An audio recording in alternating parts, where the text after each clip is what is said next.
The first rule of success is to have a vision. You see, if you don't have a vision of where you go, and if you don't have a goal where you go, you drift around and you never end up anywhere. It's like you can have the best ship in the world, you can have the best airplane in the world. If the pilot or the captain doesn't know where to go, it would just drift around. It would not end up anywhere, or most likely in the wrong place. So I was very fortunate that I stumbled onto my vision. I mean, as you know, I was born in 1947 in Austria after the Second World War. And I didn't really like Austria when I grew up. I couldn't wait to get out of there. I couldn't see myself becoming a farmer or a worker in a factory or anything like that, even though my parents wanted me to stay there and have a normal life. My father wanted me to become a police officer like he was. My mother wanted me just to stay there and marry a girl with the name of Heidi, hopefully, and have a bunch of kids and run around like the Van Trapp family in The Sound of Music. But that was their vision, not mine. My vision was totally different. I felt that I was born for something special, for something unique, for something big. So I was searching. And then one day I went to school. I remember I was 11 years old, and they showed a documentary about America. And there they showed in this documentary the huge skyscrapers, the high-rises, the huge bridges, the 6-lane freeways, the huge cars with the wings sticking out, and all of this stuff. And I said to myself, that's where I want to be.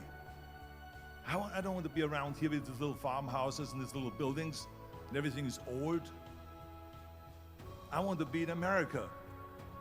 But now the question was just, how do you get to America? In those days, it was a very expensive trip. It's not like today. So again, I was very fortunate that one day after school, I walked by a store in Graz, which was called Brühl. And it was the only store that really sold kind of American stuff. So one day, they had jeans there, American jeans. And then they had the pool walker. And then they had an expander and some barbells and some dumbbells and an exercise bench in the window. So I went inside and I looked around and I looked at this stuff, and then I saw a magazine. I saw a bodybuilding magazine that had Reg Park on the cover. Reg Park was then a 3-time Mr. Universe. And I saw him on the big screen as Hercules. And on the cover it said, how Reg Park, Mr. Universe, became the Hercules star. That's what the cover story was all about. So I looked at the cover and I said to myself, I got to get this magazine. So I bought the magazine, I took it home and I read it over and over from the front page to the back.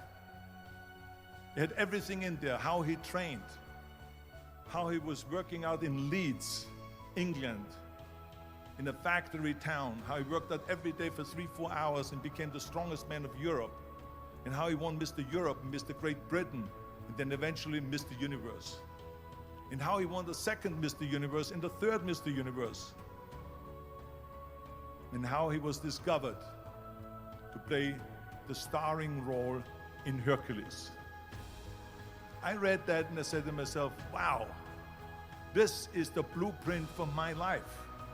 This is exactly what I want to do. I want to become a bodybuilding champion just like Reg Park. I want to get into movies just like Reg Park. And I want to make millions of dollars and be rich and famous just like Reg Park.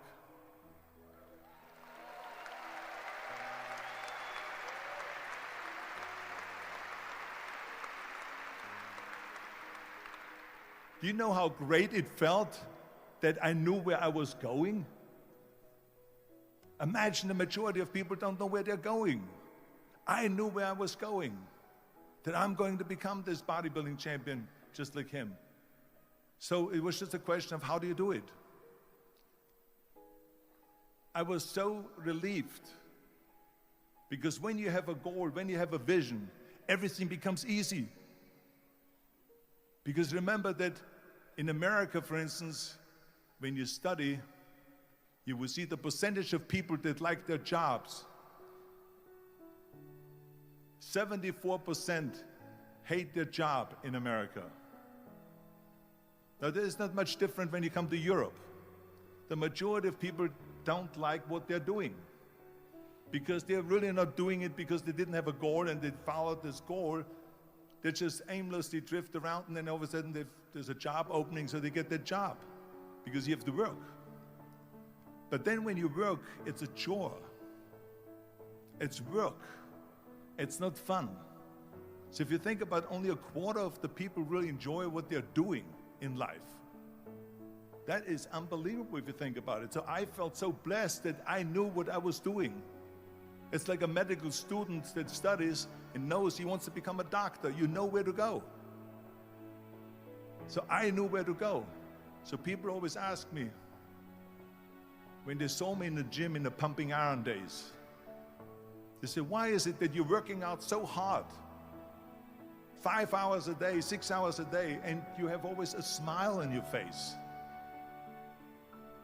The others are working out just as hard as you do, and they look sour in the face. Why is that?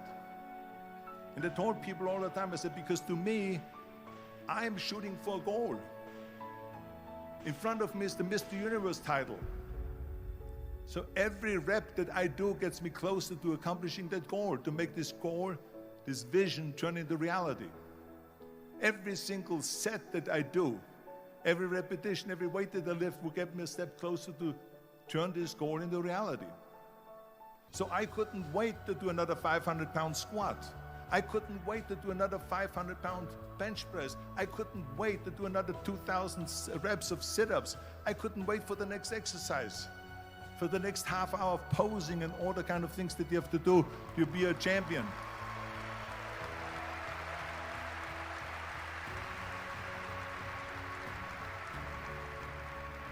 I felt so great knowing where I was going, and I tell you, it worked.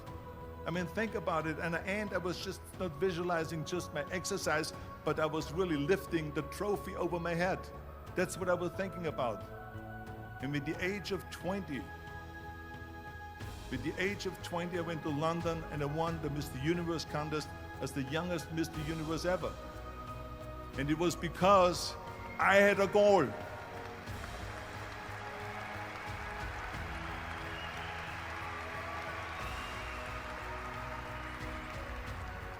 And this is no different than anything else, what I'm talking about. This is not just about bodybuilding. It was the same in acting. I remember when I was doing Conan the Barbarian. I was crawling on the rocks with a sword in my arm, crawling on all four. And of course, being that it's Conan, I didn't have clothes on or anything like that, right? So I was kind of, my knees were bare, my elbows were bare and everything else, and I'm crawling on the rocks. So after 10 takes, my elbows were bleeding and my knees were bleeding.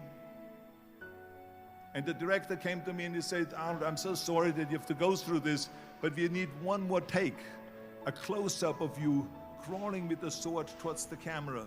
Can you handle one more take? And I said to him, I don't know what you're talking about. He says, I'm totally fine. He says, but you're bleeding. I said, because I don't feel it, because I can visualize what the scene will look like in a film. And I'm so excited about this scene.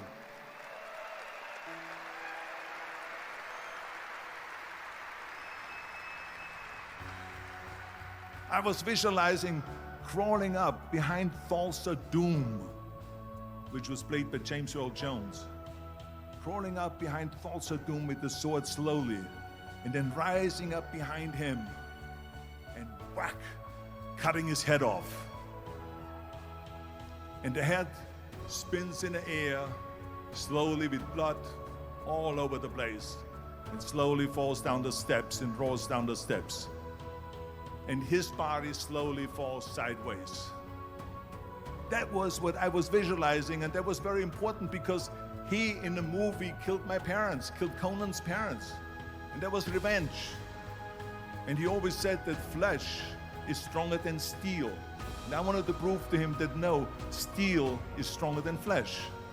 And so I had this in my mind. And so this is why it didn't matter if I had to do another 50 takes or 100 takes, no matter how much I bleed on my elbows or my knees. I saw that vision of the perfect scene, and it was an important scene, and I would do it over and over again until we got it.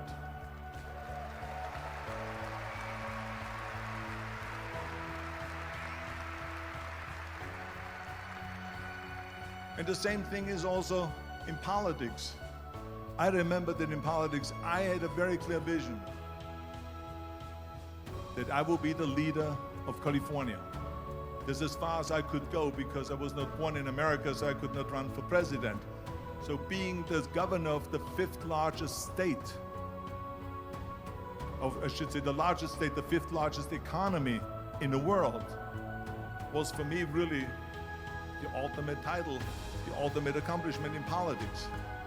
So even though people came up to me and says, why don't you go and run for something smaller, you're never gonna make it. I ran for governor, and then 2 months later I became governor of the state of California. Again, because I had a very clear vision what I'm gonna do with California.